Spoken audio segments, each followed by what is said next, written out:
saya sebagai tim relawan Prabowo Gibran, dan memang jauh sebelumnya jika ada pemilu saya selalu ditunjuk sebagai tim.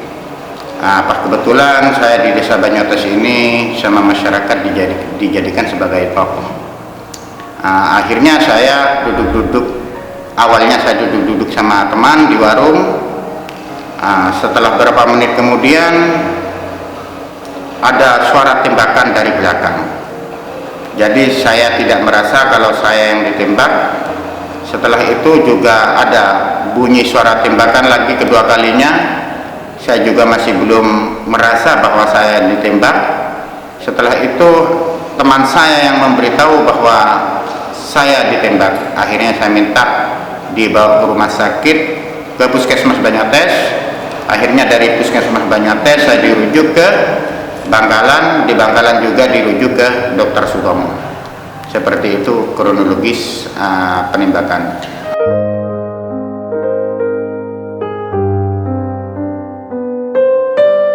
Saya juga nggak tahu apakah karena saya jadi tim relawan Prabowo atau tidak. Namun sebelumnya saya memang menjadi tim Prabowo pada waktu tahun 2019. Saya sendiri juga nggak merasa kalau akan terjadi seperti ini, karena sebelumnya saya juga jadi tim tidak ada apa-apa, begitu.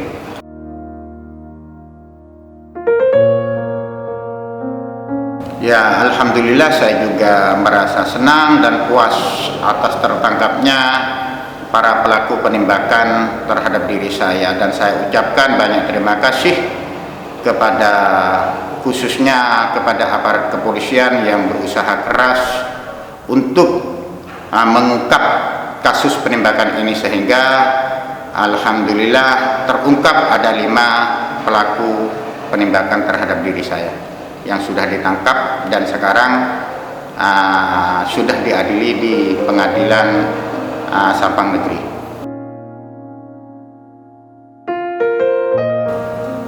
Awalnya saya tidak ada kecurigaan dan saya tidak tahu siapa pelaku penembakan terhadap diri saya.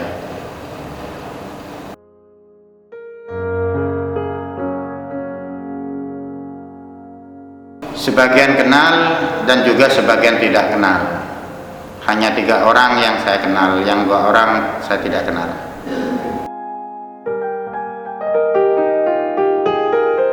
Kondisi saya pada setelah penembakan, dokter juga menyatakan bahwa saya mengalami lumpuh seumur hidup dikarenakan tulang punggung ini kena peluru, sehingga saraf yang ada di samping tulang punggung ini mengalami suatu kebakaran. Saya tidak bisa melakukan suatu aktivitas dan hanya saya ada di tempat tidur dan ada di kursi roda setiap harinya seperti itu. Ya, saya merasa menderita dengan adanya penembakan ini, dan saya merasa keluarga saya juga mengalami satu penderitaan karena saya ini menurut keterangan dokter akan mengalami lumpuh seumur hidup, dan saya sangat disayangkan hidup seperti ini, Pak. Ya, awalnya saya sebelum penembakan ini terus terang saya hidup secara normal, bisa melakukan suatu aktivitas seperti biasanya, dan juga bisa kumpul dengan teman-teman, dengan saudara-saudara, bisa silaturahim. Namun dengan adanya kejadian ini saya sudah tidak bisa berbuat apa-apa dan tidak bisa melakukan aktivitas, juga tidak bisa melakukan silaturahim terhadap teman-teman maupun terhadap saudara. Kesedihan saya ya tidak terbatas, Pak, karena saya akan mengalami suatu kelumpuhan dalam hidup saya.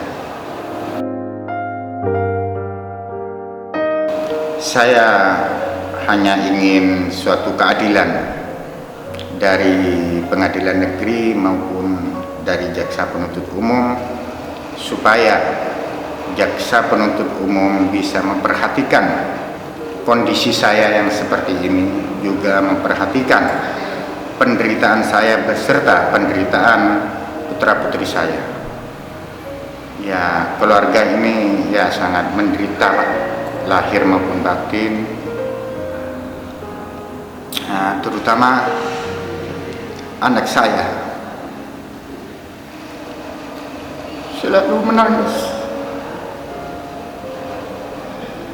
jika sudah pulang dari pondok. Anak saya selalu mendampingi saya. Saya punya anak 3, Pak. Yang pertama, alhamdulillah, kuliah di kedokteran di Widya Mandala, daerah Kenjeran. Dan yang kedua, mondok di Al-Asrar, Bangkalan, sambil sekolah man kelas 2. Yang terakhir, mondok di daerah Bungah, Gresik, kelas 6 MTS.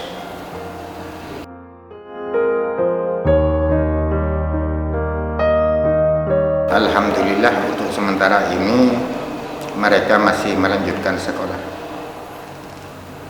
Dan karena pembiayaan juga dibantu oleh saudara-saudara dan teman-teman. Ya, tidak ada jaminan anak saya untuk melanjutkan pendidikannya, karena saya sendiri sudah tidak bisa melakukan aktivitas, dan juga saudara masih belum tentu juga akan membiayai sampai dengan anak saya masuk ke sekolah sampai dengan kuliah gitu. Saya ingin suatu keadilan terkait dengan perkara saya ini. Saya mohon dukungannya dari Bapak Presiden, Bapak Jokowi, dan Bapak Prabowo Presiden terpilih, serta Bapak Menkumham, untuk menegakkan suatu keadilan di negeri kita ini, pada khususnya di Sampang, dan khususnya pada kasus penembakan yang terjadi pada diri saya, dan juga kepada Bapak Hakim supaya memberi suatu putusan yang seadil-adilnya, dan mohon dipertimbangkan kondisi saya yang sekarang ini, dan juga dipertimbangkan masa depan atau penderitaan dari putra-putri saya. Yang paling sedih ya yang di bawah umur, yang nomor 2 dan yang terakhir. Ia selalu menangis jika ada di kamar, mendampingi saya, menangis. Saya pun juga, jika anak menangis, saya pun juga tidak bisa menahan rasa sedih saya. Pesan untuk anak saya, tetap tabah menjalani ujian ini. Semoga ini merupakan suatu ujian bagi saya sebagai bapak dari 3 anak. Semoga anak saya tetap bisa melanjutkan sekolahnya sampai dengan kuliah, dan memiliki masa depan yang bagus di kelak tumbuh dewasa nanti.